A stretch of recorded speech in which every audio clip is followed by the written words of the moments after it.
back to Two Beavers with Susan and Sandra. I'm Susan. I'm Sandra. Today we're going to do a topic on, are you dating a narcissist? Okay, for those of you who don't actually know what the words means 100%. Okay, definition of, this is one of the dictionaries I got it out of. Pay attention. Yeah, pay attention. Excessive or erotic interest in oneself and one's physical appearance. Extreme selfishness with a grandiose view of one's own talents and a craving for admiration. And the problem is when you're dating somebody like that, it becomes very transparent and very unattractive. Mm-hmm. Don't you think? Absolutely.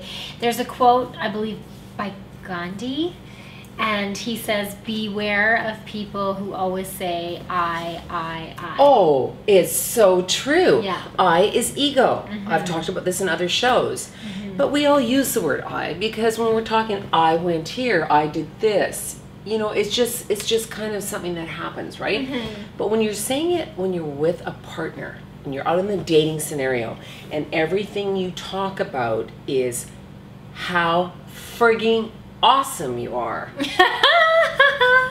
It's not a good thing. Is it a turnoff? How do you feel when a guy talks like that to you? Yeah. And we're talking women here too, okay? There's a lot of narcissistic women out there. Yeah, oh, absolutely. It goes both ways. Oh, yeah. Because, I mean, I've been out with some women who have been like, I this, I that. You can't get a word in edgewise. And I'm glad you brought that up because it can happen with the friendships too. Yeah, it's not just pertaining to relationships. Mm-hmm. I think the ego is good for some things. I think it kind of, you know, keeps you driven and ambitious, and maybe for career. I'll agree with you on the career. But I think as far as a relationship goes, when you're ego driven in a relationship, you're doomed for failure. At the beginning, like if you're just starting to date somebody, I appreciate the fact that you want to impress me. I can appreciate it. But as time goes on, there needs to be, you know, a compromise. But don't you think when someone's trying to impress you, it shouldn't be obvious? A good point.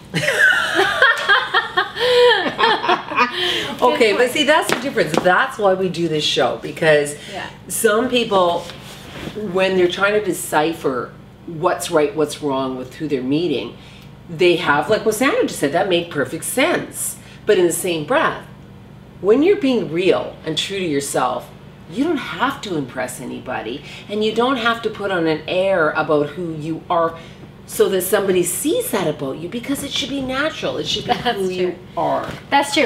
And you know, it's funny because when you meet those types of people, it's not like they're like that at that moment. They're always like that. Yeah. You know, I mean, I've met people that, men and women, that, you know, you think, oh, maybe they're just doing it at this nervousness moment. or at this moment, but no, it's not that. It's like they just constant.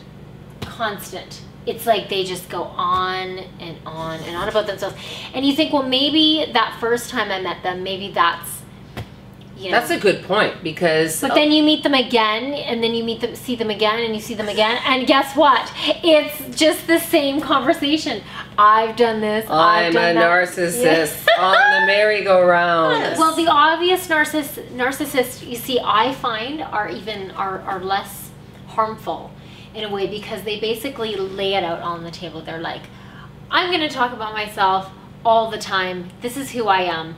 And that's almost better than the silent, than the silent narcissist who pretends it's all about you, but behind your back, it's all about them. Not from personal experience, but friend of a friend got swept off her feet by some man, and they were happily married for many years. However, 7 years later, after they got married, she finds out he has a completely different life. Do you know, like one of those guys? That's a silent narcissist. Yeah. Right? Yeah. So he's making her feel like she's the center of his world, a pawn in this game that he was playing between two women.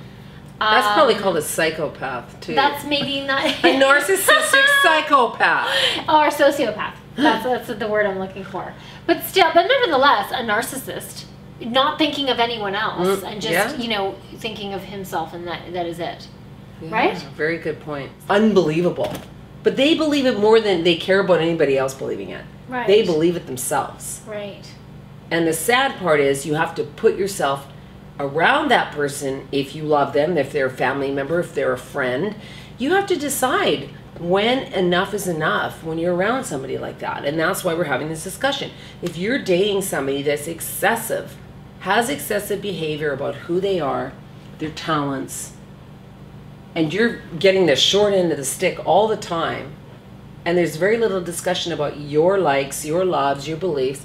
You're dating a narcissist. Yeah. Get out. I read. You have to move on because you're not getting as much out of it as they seem to be. I mean, I think that's a good way to end it, don't you? Yeah, absolutely. Like, you're happy here. I'm not. Yeah. You're happy with who you are. I'm not happy with who you are. I'm moving on. Anyway, hope that helps. Hope it wasn't too dry a subject for everybody. Run. Run. From the Okay, keep narcissist. writing in. Thanks, everyone. Bye.